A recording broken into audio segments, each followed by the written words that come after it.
함께 보실 하나님의 말씀 에베소서 3장 14절에 19절 말씀입니다. 우리 한 목소리 같이 봉독합시다. 시작. 이러므로 내가 하늘과 땅에 있는 각 족속에게 이름을 주신 아버지 앞에 무릎을 꿇고 비노니 그의 영광의 풍성함을 따라 그의 성령으로 말미암아 너희 속사람을 능력으로 강건하게 하시오며 믿음으로 말미암아 그리스도께서 너희 마음에 계시게 하시옵고 너희가 사랑 가운데서 뿌리가 박히고 터가 굳어져서 능히 모든 성도와 함께 지식에 넘치는 그리스도의 사랑을 알고 그 너비와 길이와 높이와 깊이가 어떠함을 깨달아 하나님의 모든 충만하신 것으로 너희에게 충만하게 하시기를 구하노라. 아멘. 할렐루야. 더 설명이 필요 없을 것 같습니다. 목사님 나오실 때 여러분 할렐루야 크게 인사하시고 말씀 받으시길 바랍니다. 할렐루야.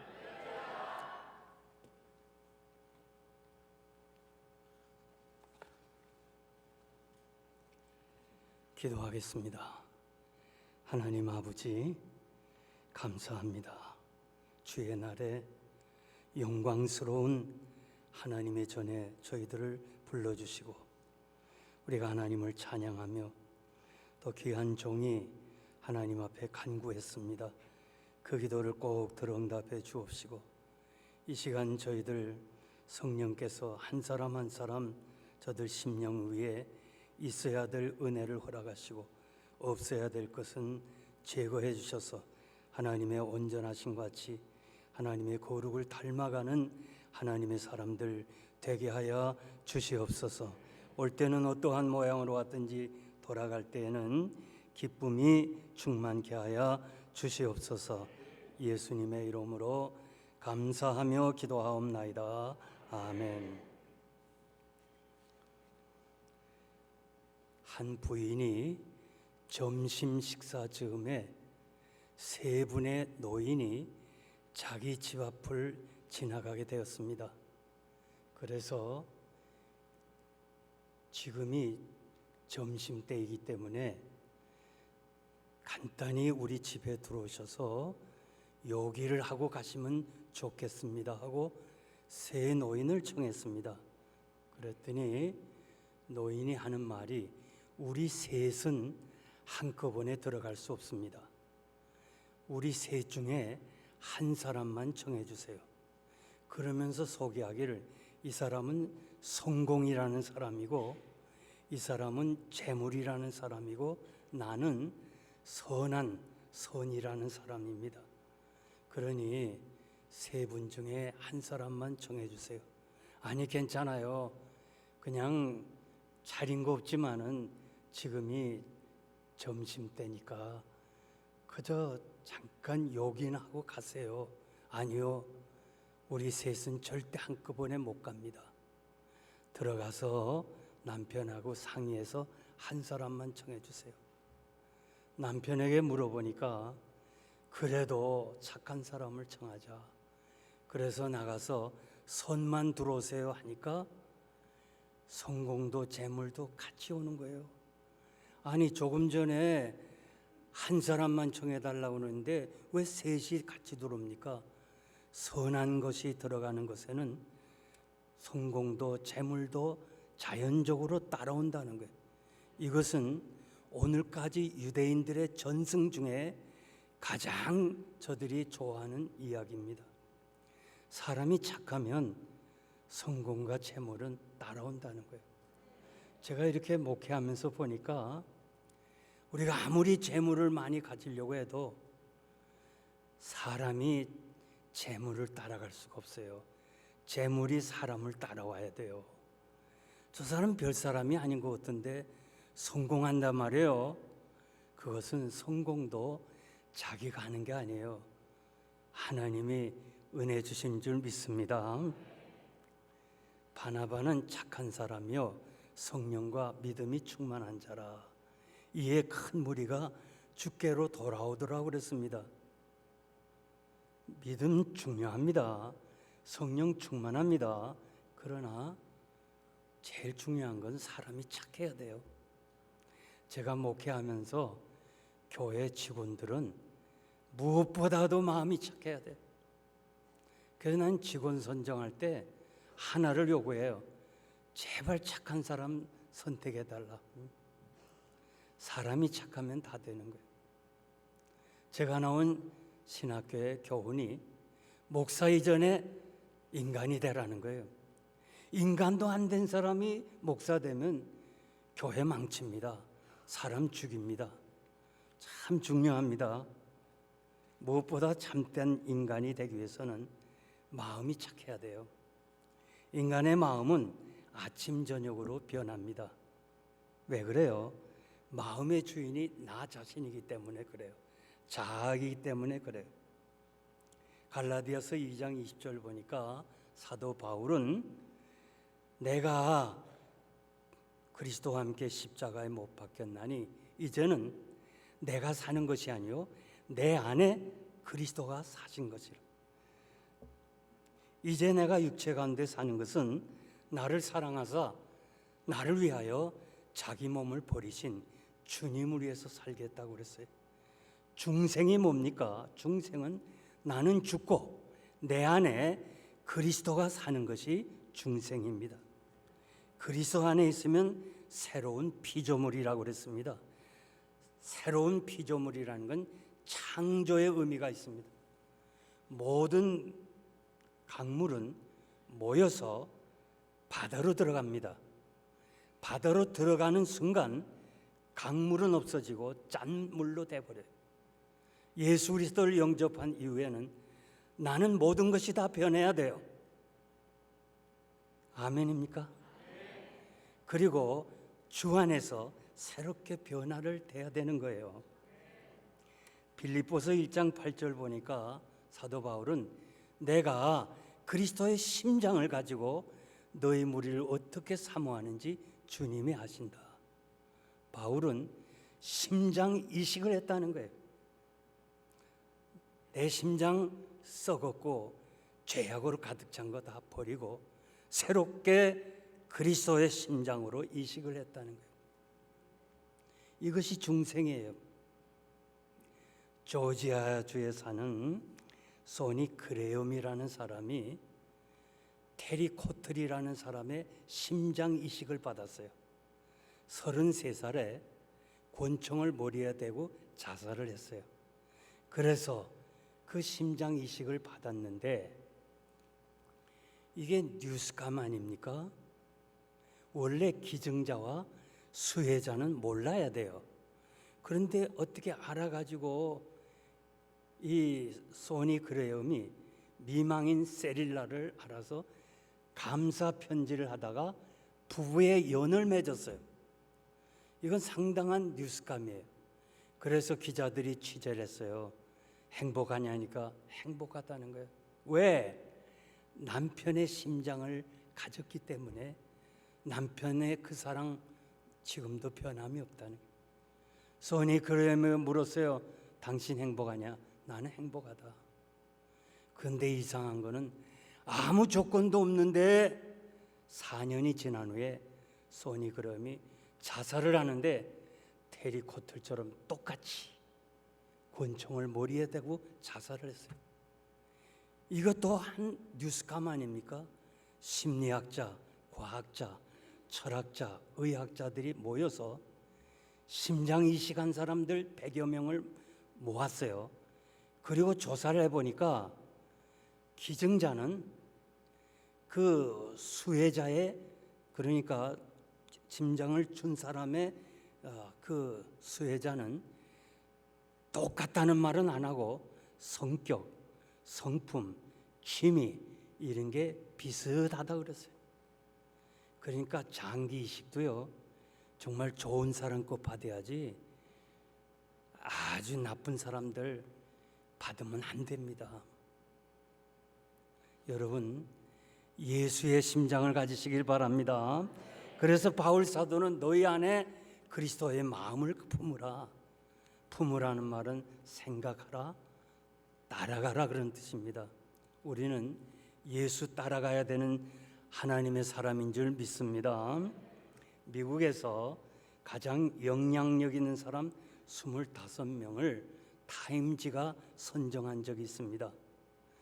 그 중에 한 사람인 스티븐 코비 박사라고 국제적으로 존경받는 리더십의 권위자고 가정문제 전문가고 유명한 저술가입니다. 특별히 목사님들 중에서 성공한 사람의 7가지 습관이라는 책은 거의 다 봤어요. 아주 좋은 책입니다. 이분은 90대 10이라는 원리를 만들었어요. 우리가 세상에 살아가면서 여러 가지 그 문제를 당합니다. 만납니다. 사건을 만나는데 그것은 10%. 그 사건에 대한 반응이 90%라는 거예요. 우리가 비행기를 타고 가는데 커넥션이 안 돼서 비행기를 놓쳤어요. 그건 10%예요. 그러나 비행기 놓친 거에 대한 반응, 어떤 사람 막 숙소를 제공하라고 그러고 막 떠들고 그러는데 그 반응이 90%라는 거예요. 우리가 살아가면서 내 능력으로 할 수 없는 것이 10%예요. 사회생활이나 가정이나 교회 안에서 누군가가 여러분을 향하여 욕할 수 있어요. 없는 말을 만들어서 비난할 수 있어요. 그건 어떻게 할 수가 없어요. 왜? 그 사람 입 위에 달려있는데 여러분 그분의 입을 컨트롤할 수 있어요? 없어요. 그러나 거기에 대한 반응이 90%예요. 제가 신학교 다닐 때에 김창인 목사님이 이렇게 말을 해요. 당신들이 앞으로 목회하는데 어려움이 많을 거다. 별의별 사람이 많을 거다. 무슨 말을 해도 거기 신경 쓰면 당신들 목회 못해. 그래서 당신들은 주님만 바라보고 말씀 바라보면서 무조건 가야 돼. 누가 무슨 말을 한다고 여기 끼고 저기 끼고 그러면 안 돼. 그러면서 개는 짖어도 기차는 달리지 않느냐. 그러면서 누군가 뭐라 하면 그거 개가 짖는구나. 그리고 여러분 달리라. 신학교 다닐 때 무슨 소리인지 몰랐어요. 목회하면서 절실히 깨달았어요. 별의별 사람들이 고향이 다르죠. 배운 지식이 다르죠. 또 미국 온 연조가 다르죠. 온통 다른 사람들 장로님만 35명이나 모였는데 각자가 다 똑똑한 사람이에요. 이것저것 신경 쓰다가는 아무것도 못해요. 그래서 나는 하나님 앞에서 하나님이 나를 어떻게 보시냐 그거 생각하면서 열심히 달려서 35년을 사역을 마쳤어요. 아멘 한 사람은 복 받으세요. 누군가가 여러분을 괴로움을 줘요. 정말 기분 나빠요. 그런데 그거를 스펀지처럼 싹 받아줘 가지고 밥맛을 잃어버리고 그냥 잠도 못 자고 막 미워하고 그렇게 사느냐, 아니면 빗물이 유리창을 때릴 때 흘려버리듯이 아이고 그까짓 거 뭐 지가 알아서 하지 뭐 그렇게 해서 보내면 되는데 그거를 자기 마음에 두고 고민하는 사람이 많아요. 제가 필라델피아에서요 목회하면서 참 여러분 혹시 인터넷 통해서 켄싱턴 마약촌을 한번 본 사람이 있을 거예요. 제가 신방하는 구역이 그거예요. 영생교회 35년 동안 권총에 맞아 죽은 사람이 7사람이나 돼요. 무섭습니다. 권총 강도가 들어올 때도 신방 가고 그랬어요. 아마 여기 이렇게 좋은 라스베가스에 사는 임 목사님은 행복한 사람이에요.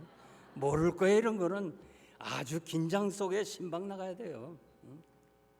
근데 신방하고 돌아오는데 스탑사인에 머물렀는데 흑인 아이들 청소년 5-6명이 놀다가 차 쏘고 보고 내가 동양 사람인 줄 알고 계란을 5개를 그냥 자동차 앞문에다 던지는 거예요. 계란이 쫙 깨졌어. 이건 내가 할 수 없는 10%예요. 이제 내가 여기에 대한 반응이 90%인데 자 이제 자동차를 멈춰서 경찰을 부를까 아니면 따질까 이걸 잠깐 생각해 봤어요. 그러나 불러봤자 소용없고 또 해봤자 청소년들에게 손해나 당하지 할 수 없어요. 그래서 할 수 없이 차를 몰고 왔어요. 기분이 안 좋았어요. 그래서 이걸 어떻게 해결해야 되는데 어떻게 해결했느냐? 그 비싼 계란을 후라이해서 먹어야지. 이렇게 낭비하니까 이렇게 가난하게 살지. 응? 그러면서 내 마음을 다스리고 왔어요. 여러분, 그거 계란 던진 거요. 닦기가 힘듭니다. 정말 힘들어요. 이해가 안 되면 해보세요. 아주 힘들어요. 힘들어.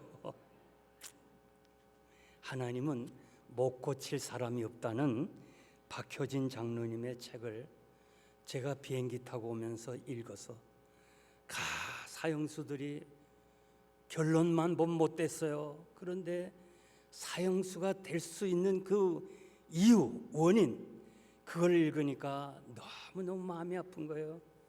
야, 이들이 이렇게 예수 믿고 변했는데 내 마음속에 막 그냥 사면해주면 좋겠다는 그런 마음들이 있는데요. 그거는 어쩔 수 없는 10%고 90%는 사람을 죽인 것이에요. 참 이게 중요합니다. 왜 우리가 살면서 후회합니까? 우리 마음을 다스리지 못하기 때문에 그렇습니다. 잠언 16장 32절 보니까 자기 마음을 다스리는 자는 성을 빼앗는 용사보다 더 낫다 그랬어요. 여러분, 사극을 보면서 어떻게 한 사람이 한 성을 빼앗을 수 있어요? 안 돼요. 그러나 그것보다 더 어려운 것이 내 마음을 다스리는 것이라고 그렇게 말씀하고 있습니다. 에스겔은 범죄한 이스라엘 백성들을 향하여 하나님이 국류를 말씀하시면서 너희 속에 새 생명을 두고 새 마음을 주어서 굳은 마음을 제거하고 부드러운 마음이 있기를 원한다고 말씀했습니다. 여러분, 우리의 굳은 마음, 죄악에 물든 마음, 완악한 인간적인 마음을 향하여 에레미야는 만물보다 거짓되고 심히 부패한 것은 인간의 마음이라. 여러분을 향하여 누군가가 아주 나쁜 말하는 사람이 있어요. 비난하는 사람이 있어요. 자존심 건드리는 말을 하고 있어요. 그럴 때 여러분들이 대꾸하고 싶고 다시 나도 욕하고 싶지만은 그러면 안 돼요. 제가 목회하면서요, 제일 많이 기도한 것 중에 하나가 주여 내 입술에 파수꾼을 세워달라. 내 입술에 파수꾼을 세워달라. 난 알지도 못하지요, 보지도 못하지요, 듣지도 않았지요. 그런데 영생장로교회 개척부터 35년 동안 지나간 사람이 1000명이나 넘어요. 1000명. 떠나면서 다 목사를 걸고 넘어져요. 난 전혀 알지 못해요. 그런데 어떻게 하겠어요? 말 안 했어요. 나도 말하고 싶어요. 내가 언제 그랬어? 말해봐. 하고 싶어요. 그러나 주여 내 입술에 파수꾼을 세워달라. 141편 3절이에요. 내 입에 파수꾼을 세워달라. 여러분, 우리 마음을 참 잘 다스려야 돼요. 우리의 마음이 참으로 중요합니다. 마음에 따라서 행복할 수 있고 불행할 수 있어요. 우리의 마음은 바다처럼 넓어요. 다 채울 수가 없어요. 하늘처럼 높아요. 다 도달할 수가 없어요. 그래서 사람은 만족할 수가 없습니다. 돈을 많이 벌어도요, 바다처럼 넓기 때문에 채울 수가 없어요. 제가 목회하면서 보면요, 야, 저만 하면 이제 은퇴 후에 잘 살 수 있겠구나, 충분하겠구나, 그렇게 판단하는 사람이 여러 사람 돼요. 왜? 내가 다 알잖아요. 35년을 지났으니까 그 사람의 성품 다 알아요. 사업 다 알아요. 그런데 뭐가 그렇게 욕심을 부리는지, 그냥 은행에서 크레딧이 좋으니까 자꾸 살아다가 사업을 넓히 확장하다가 하루아침에 망하는 사람들 보면요, 너무너무 마음이 아파요. 재산이요 7조 96억 원, 중국의 재벌 류한 회장, 그러니까 여러분 7조 96억 원을 달러로 계산하지 말아요. 복잡해요. 그냥 많다고만 생각해요. 많아요. 그런데 이 사람이 그거 가지고 충분한데 더 돈을 벌기 위해서 조폭을 이용해서 사람을 죽이기도 하고 여러 가지 참 사업을 망친 것 때문에 사형 언도를 받고 집행하는 자리에서 판사가 마지막 할 말이 없냐 할 때 이분이 이렇게 말을 했어요. 내가 다시 태어난다면 작은 가게를 운영하면서 가족과 함께 행복하게 살겠다. 부귀영화가 무엇인데 악착같이 돈을 벌려고 사람들을 미워하고 사람들을 해친 이 악한 사람이 되었다 하면서 다시 태어나면 바람에 기겨울이고 흘러가는 물처럼 그렇게 살겠다고 그러면서 내 야망이 너무 컸다고 그렇게 최후 진술을 했습니다. 여러분 너무 이 재물에 마음 쓰지 마세요. 70년대 말에요. 신학을 공부하기 위해서 전도사님이 유학을 왔어요. 등록금을 좀 마련하려고 이 흑인가에 가서 아르바이트를 하는데요. 막 돈이 이 굴러가는 게 보여. 저도 80년에 왔지만요. 돈이 막 굴러가는 게 보여요. 얼마나 그때가 좋았는지요. 그냥 뭐 우리 교인들이 이렇게 나가서 좌판을 넣고 이 과일 썰어서 이런 데 담아도요. 연말이 되면 막 봉투를 줘 불쌍하다고. 보면 내 신방 가서 보면 여름 1,000불 주고 500불 줘요. 야, 길거리 장사했어요. 밴더라고. 다 부자 됐어요. 하여튼 그 70년대 80년 초에 와서 부자 안 된 사람은 바보예요. 나도 그때 목회 안 하고 장사했으면 돈 많이 벌었을 거예요. 그래서 이 전도사가 등록금 좀 벌겠다고 아르바이트 하는데 벌써 돈이 돌아가는 게 보이잖아요. 전도사니까. 그래서 사업을 해갖고 필라델피아에서 뷰리 서플라이에서 제1인자가 됐어요. 그저 어느 정도 벌어갖고 등록금 마련해서 신학하고 목사가 돼야 되는데 돈 맛을 느꼈으니까 마음이 바다처럼 넓으니까 채우지를 못했잖아요. 돈 많이 벌고 유럽 여행하다가 프랑스 파리에서 피를 토하고 쓰러졌어요. 그리고 급히 필라델피아로 왔어요. 조사해 보니까 위에 암이에요. 암이 다 퍼졌어요. 이분은 돈이 많아서요. 교회도 정한 데가 없어. 왜? 교회 나가면 자꾸 목사님이 돈 내라 할까 봐. 그냥 여기저기 다니니까 자기를 위해서 기도해 줄 사람도 없잖아. 그래서 나를, 우리 교회는 아니지만 목사님 나를 위해서 기도해 달라. 새벽 6시에 갔어요. 내 손목을 잡고 목사님 돈이 짐이 됩니다. 돈이 짐이 된다는 거예요. 나 그 소리 처음 들었어. 돈이 짐이 된다는 말 얘기 들어봤어요. 야. 그래서 제가 집사님 돈이 짐이 되면 저를 좀 주세요. 그렇게 얘기하려다 말았어요. 그때 했어야 되는 거예요. 우리가 교회 건축을 하는데 했어야 되는데 그 말이 참 안 나오더라고요. 결국은 신학을 공부하고 목사가 되려는 사람이 미국에 가서 돈 맛을 알고 나서는 그냥 일찍이 하나님 나라로 갔습니다. 우리는요, 마음이 하늘보다 높아서 명예로 채울 수가 없어요. 그저 그만하면 되는데 그저 대통령이 뭔지 말이에요.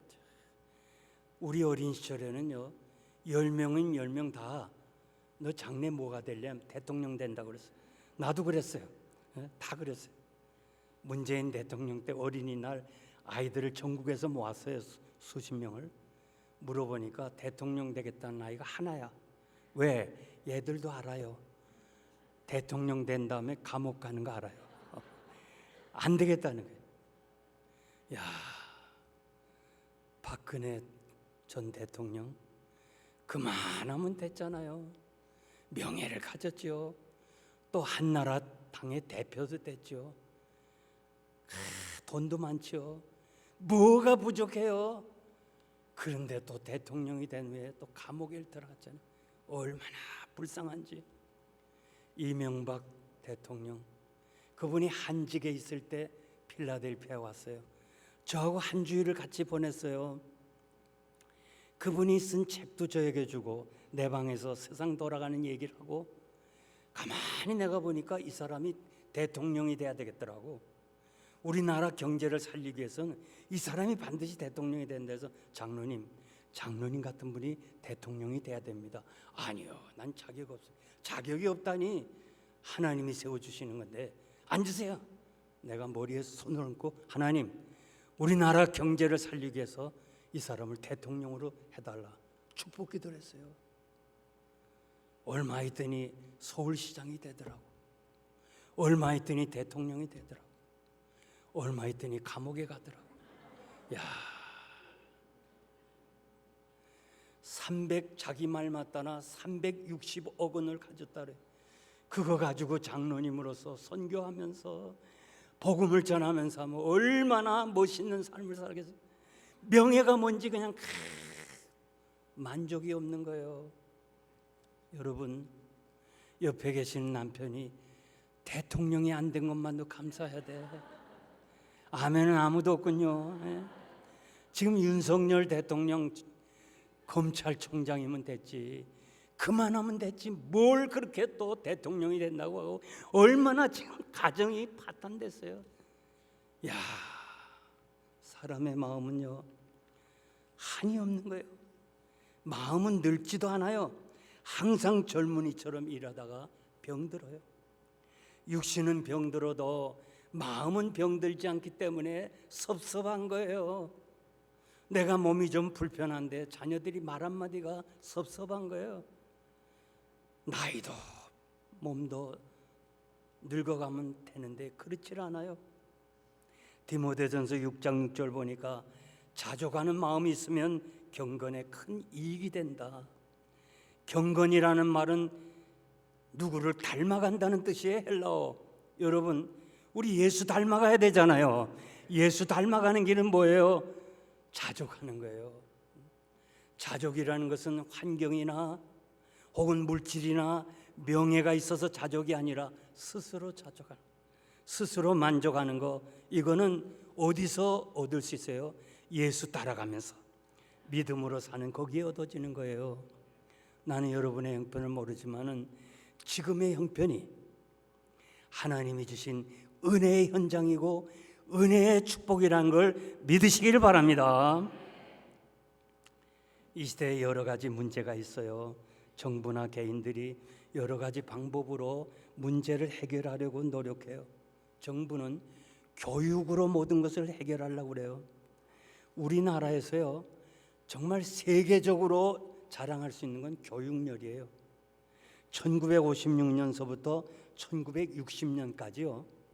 그 황폐된, 나이 드신 분 다 알지만 그 우리의 그 조국 땅이 그 4년 동안에요 학교가 3,247개나 세워. 그러니까 쉽게 말하면 하루에 2개씩 학교가 세워졌어요. 그래서 교육열은 세계 최고예요.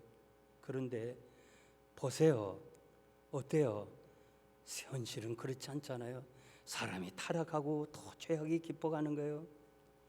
사람들은 종교로 해결하려고 하고 있어요. 이 세상의 모든 종교는 자율주의에 자율주의.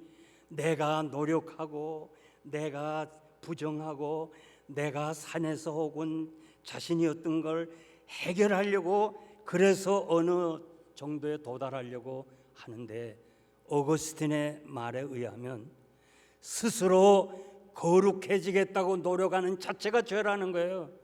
우리는 처음 태어날 때부터 조금이라도 의로운 것이 없어요. 완전히 부패했기 때문에 하나님의 은혜가 아니면 거룩해질 수가 없다는 거예요. 만물보다 거짓되고 심히 부패한 것은 인간의 마음이라 누가 능히 이것을 알겠냐 그래요. 로마는 세계를 정복하고 군사력은 세계 제일이고 로마는 영원하다고 생각했는데 로마의 멸망은 역사가들은 인간의 타락이라고 그랬어요. 인간의 타락이 로마의 멸망을 가져왔어요. 우리가 두고 온 조국이나 살려온 미국은 미래가 어두운 거예요. 요즘 사람들은요, 사람 되는 것을 포기한 사람들이에요. 옛날에는 자살하는 사람이 혼자 죽었는데 이젠 혼자 안 죽어요. 다른 사람과 같이 죽겠다는 거예요. 이게 타락한 거예요. 인간의 타락이. 무엇보다 우리의 마음이 새로워져야 됩니다. 우리 마음이 변화돼야 됩니다. 아멘 하는 사람만 복 받으세요. 우리의 마음이 변화돼야 됩니다. 내 마음에 내가 아닌 주인이 바뀌어야 돼요. 내가 나를 지배해서는 안 돼요. 변화가 없어요. 그분이 누구예요? 오늘 본문에 보니까 성령의 역사로 성령님이 여러분 마음을 변화시켜야 돼요. 그래야 우리가 새로워지는 사람이 되는 거예요. 주의 영이 내 마음에 오셔서 내 마음을 주장하고 나를 변화시켜야 되는 거예요. 베드로는 작은 계집아이 앞에서 3번이나 예수를 모른다고 부인했어요. 그런데 이분이 사도행전 4장 8절 보니까 성령이 충만해. 똑같은 사람이에요. 똑같은 사람. 그런데 그 마음에 성령이 충만할 때, 여러분 다 성령 받았어요. 그러나 충만은 다른 거예요. 베드로 성령 받았어요.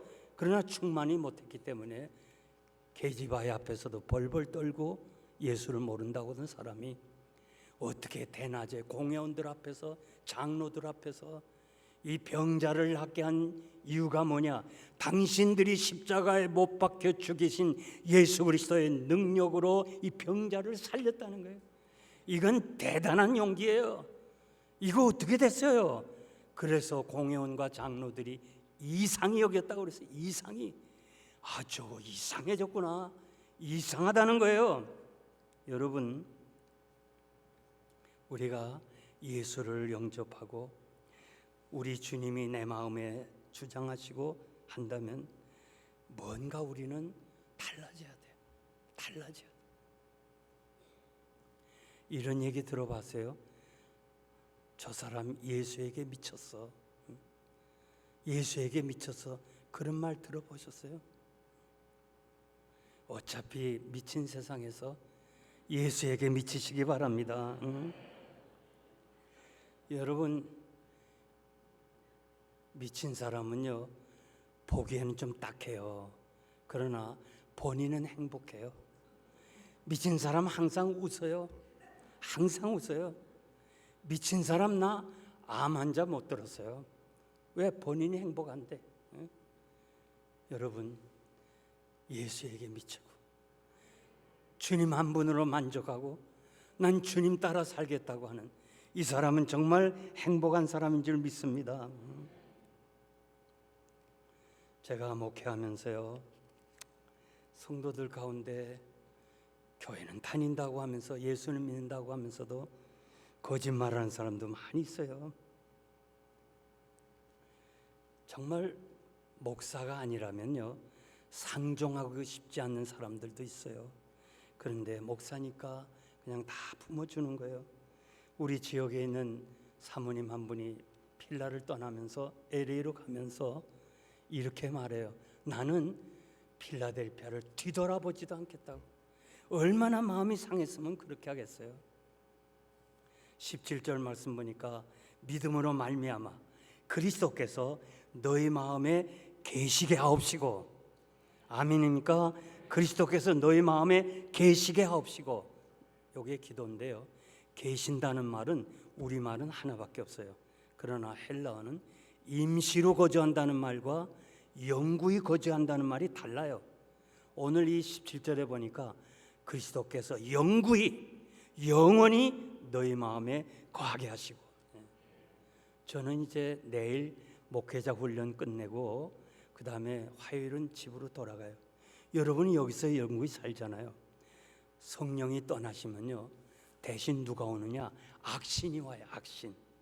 사울왕이 겸손할 때 성령이 그를 지배했잖아요.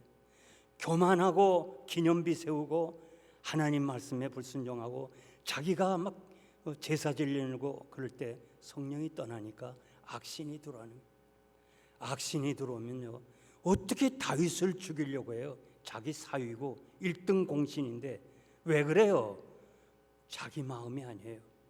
악신이 주장하기 때문에 그래요. 여러분들이 저에게 지금까지 그 수많은 목사님들이 계시는데 어떤 목사님이 제일 악한 목사냐 나쁜 목사냐 물어보면 저는 홍택기 목사라고 얘기하고 싶어요.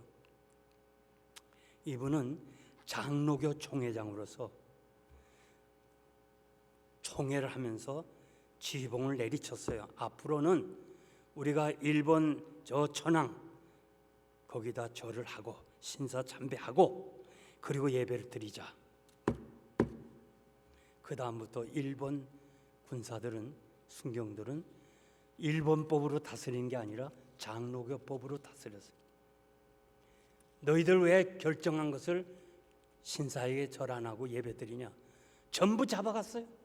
목사님들, 장로님들, 집사님들 많이 잡혀 들어갔어요. 그러니까 나쁜 목사지. 물론 그 일본의 그 순사들이 그렇게 협박을 많이 했으니까 그렇게 됐죠. 이북에 김일성이가 들어왔어요. 그래가지고 누가 제일 훌륭한 목사냐 물어본다면 저는 홍택기 목사라고 생각해요. 왜냐하면 김일성이가 들어와서 홍택기 목사를 찾아왔어요. 나를 좀 도와달라. 왜? 과거에 이력이 있으니까. 홍택기 목사님이 내가 한 번 실수했지, 한 번 죄졌지, 다시는 안 한다. 순교했어요. 그러니까 아주 순교하고 이 배신자가 되는 이거는요 딱 하나예요. 성령이 그를 지배하느냐, 성령 충만하냐 아니냐 여기에 달려 있는 거예요. 여러분 정말 성령이 떠나시면요 사람이 달라져요. 오래전에요 아마 여러분들이 아시는 분은 알 수 있는데 버지니아에서 목사가 장로를 권총으로 쏴 죽였어요. 아무도 안 놀래네요. 하여튼 난 안 놀래는 거 보고 놀래는데 글쎄 목사가 장로를 총으로 쏴 죽였어. 그분이 경영하는 동양 그로소리에 불태워버렸어요. 휘발을 넣고 다 불태웠어요. 야 무섭습니다 여러분. 무서워요. 임 목사님도 참 거룩하고 좋은 분 같지만은 성령이 지배하니까 그러지 성령이 떠나면요 얼굴 보세요. 무서워요. 무섭다고. 성령이 지배하느냐 안 하느냐가 다른 거예요. 여러분 우리 안에 성령이 거하시면 제가 목회하면서 늘 기도가 성령님 나를 떠나지 마세요. 나도 성령이 떠나면요 다 나쁜 사람이 돼요. 악한 사람이 돼요. 아버지 없이 작은 아버지 집에 사는데 우리 작은 엄마가 사촌 동생 3명에 야 용거리하고 놀지 말라 저거 깡패된다고 그랬어요. 하나님의 은혜가 아니면 내가 이 자리에 설 수가 없는 거예요. 성령이 우리 안에 거하시면요 그분이 나를 지배하시면요 하나님의 사랑을 알게 되는데 그 높이와 그 넓이와 길이와 깊이가 어떠함을 알게 되어 하나님께 영광을 돌린다고 그랬어요. 여러분 예수 그리스도가 여러분의 마음에 거하시면 마음은 천국이고 마음은 행복이고 마음은 만족한 줄 믿습니다. 행복을 세상에서 물질에서 명예에서 환경에서 여러분 찾지 마세요. 정말 라스베가스는 참 좋으네요. 우린 추워서 폭설로 인해 가지고 막 그렇게 사는데 여러분이 오는 거 얼마나 좋은지. 아무나 여기 사는 거 아니에요. 나도 살고 싶어요. 근데 아무나 오는 게 아니에요. 그러나 이 환경이 좋다고 행복한 거 아니잖아요. 내 마음이 행복해야 행복이지. 환경이 된 게 아니에요. 내 안에 내 마음이 없으면 행복이 없어요. 인식 차단이라는 유펜대학 길소가 심리학자가 만든 것인데요. 이 쌍자에다가 가운데를 막고 행복한 얼굴 하나 그리고 슬픈 얼굴을 그렸어요. 그리고 구멍을 내고 사람들에게 들여다보면요, 들여다보는 사람이 행복한 사람이 들여다보면 행복한 얼굴이 보이고 슬픈 사람이 들여다보면 슬픈 얼굴이 보인대요. 인식이 차단된다는 거예요. 그래서 길소 교수가 주장하는 건 뭐냐면 환경이 아니라는 거예요. 세상에 그 어떤 물질이 아니라는 거예요. 그 사람의 마음 상태라는 거예요. 마음이 행복하면 다 행복하고 마음이 슬프면 다 슬프다는 거예요. 당신은 이제 준비하세요. 얼마 남지 않았습니다. 그 얘기 들은 사람에게 돈이 뭐 필요하며 좋은 집이 뭐 필요하며 자녀가 뭐 필요하겠어요? 내 마음이 행복하면 다 행복한 거예요. 요즘 사람들은 건강에 관심이 많아요. 건강 잃어버리면 다 잃어버린다. 성경은 몰라도 그 말은 다 알아요. 응? 그 말은 다 알아요. 그래서 사람들이요 산에 막 올라가. 응? 제가 총신 68회 졸업인데요. 지금 뭐 100몇십 회가 되니까 올해 졸업했잖아요. 오래간만에 총신 동창 68회가 모였어요. 우리 설악산 한번 등반하자 그래서 47년 만에 설악산 등반했는데요. 옛날에 그 시절이 아니에요. 이거는 숨이 가빠요. 그냥 한 줄로 올라가는데 뒤에 사람이 푸시하니까 멈춰갈 수도 없고 천천히 갈 수도 없어요. 힘들게 올라가야 돼요. 그런 산에 올라가서 야호 하고 끝이에요. 여러분, 산에 간다고 건강해요? 몸은 산에 있지만은 마음은 산 아래 있는 거예요. 마음이 중요한 거예요. 마음이 중요하고 마음이 건강해야 육체는 따라서 건강해지는 거예요. 육체는 마음의 종이에요. 마음이 건강하면, 마음이 행복하면, 마음이 기쁘면 육체의 건강은 저절로 오는 거예요. 하나님의 말씀은 이렇게 말해요. 마음의 즐거움은 양약이라, 메디슨, 치료가 된다는 거예요. 히브리 말로. 이 말씀 3,500년 전에 성경에 기록됐는데 지금에서야 의료진들이 이 사실이 맞다는 걸 인정하는 거예요. 그래서 치료자들이 먼저 마음에 감다운, 마음에 안정시키고 약을 주고 주사를 넣는 거예요. 마음이 편안해야 약이 딜리버리가 잘 된대요. 수술 전에도요, 마음이 편해야 수술이 잘 되지 마음이 불안하면 안 된다는 거예요. 여러분, 솔로몬은 이 세상에서 지켜야 될 가장 중요한 것은 마음이라고 그랬어요. 돈이 아니에요. 명예가 아니에요. 마음을 지켜야 될 줄 믿습니다. 옛날 어른들 얘기가요, 마음이 앞서면 발도 가볍다 그랬어요. 마음이 앞서면 발도 가볍다. 우리 목회자들은 알 거예요.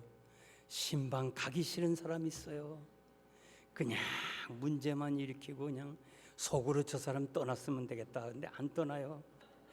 떠나지 않을 사람은 떠나고 안 떠날 사람은 또 안 떠나요. 떠나야 될 사람이. 그런데 신방 안 가면 또 뭐 장로님들이 뭐 이상하게 생각할까 봐 가는데 거기 갈 때는요, 왜 이렇게 발이 무거운지 천근만금이에요.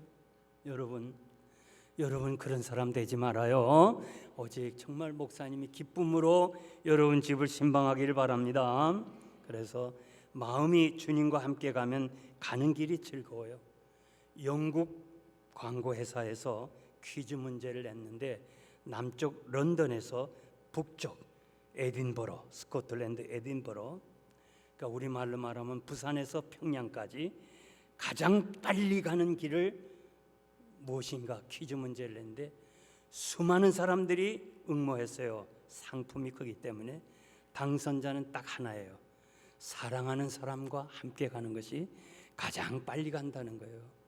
저는 그 글을 읽으면서 그래, 광야 같은 세상에서 주님과 함께 사는 것, 주님과 함께 갖는 것, 이것이 가장 행복인 줄 믿습니다. 나이 드신 분 알지만 이성봉 목사님이 있어요. 이성봉 목사님이라고 아주 훌륭한 목사님이, 이 사람은 언제나 흰 이 두루마기를 입고 있어요. 흰 두루마기. 여러분이 이성복 목사님을 못 보셨다면 저하고 비슷해요.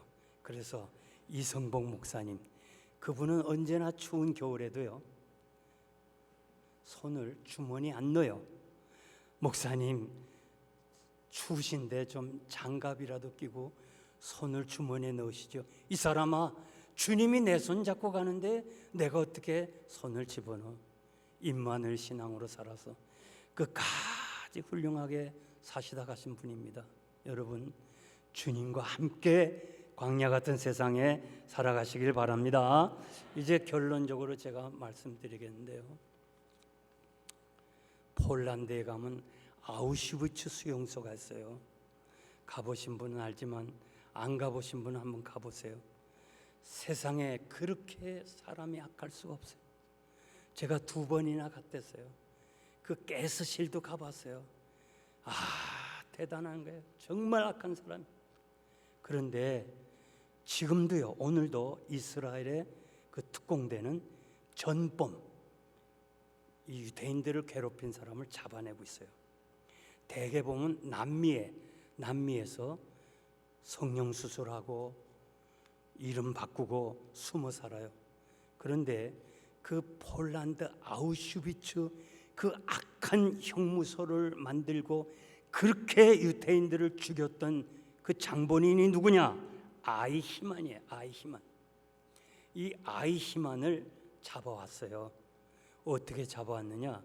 얼굴 성령 수술은 해서 잘 몰라요. 그러나 귀는 수술 안 했대요. 그래서 귀를 보고 잡아온 거야. 그 아예 성령 수술하려면 귀까지 다 해야 돼요. 귀는 안 해서 잡아왔어요. 이제 법정에 섰어요. 그때 유일하게 아우슈비츠 수용소에서 살아남은 사람 디무르 증인 나오세요. 딱 1m 앞에 서서 판사가 물어요. 이 사람 아이히만 맞습니까? 자세히 보더니 까무러쳐. 그래서 할 수 없이 법정이 휴정이 됐어요. 1시간 후에 정신 들어서 다시 법정이 속게 됐어요. 디무르 씨, 왜 까무러쳤습니까? 과거에 악몽이 생각나서 그랬습니까? 아니면 원한이 있어서 그랬습니까? 아니요. 그럼 왜 까무러쳤습니까? 이렇게 선량한 사람이 그렇게 악한 일을 한 것, 그건 도저히 자기가 납득할 수가 없었다는 거예요. 여러분, 누구나 다 태어날 때부터 착한 사람이 있어요. 악한 사람이 있어요. 다 똑같아요. 다만 누가 그 사람의 마음을 주장하느냐. 나는 여러분 정말 아비된 심정으로 말씀드리는데, 나는 죽고 내 안에 그리스도가 살았으면 좋겠어요. 그리스도가 여러분의 마음을 지배하면 좋겠어요. 여러분의 마음의 주인이 주님이시라면 여러분은 행복한 사람이 될 거예요. 이런 은혜가 여러분에게 있기를 주님의 이름으로 축복합니다. 하나님 아버지, 감사합니다. 사랑하는 성도들의 마음을 주님이 주장하시고 주님이 떠나지 마시고 주의 영이 함께 하셔서 저들이 세상에 사는 동안에 하나님의 영광을 위해 살게 하시고 모든 사람들을 도와주는 믿음의 굳건히 서는 하나님의 사람들 되게 하여 주옵소서. 사랑하는 성도들이 세상에 사는 동안 주의 은혜와 축복이 함께 하시기를 간절히 바라옵고 예수님의 이름으로 감사하며 기도하옵나이다. 아멘.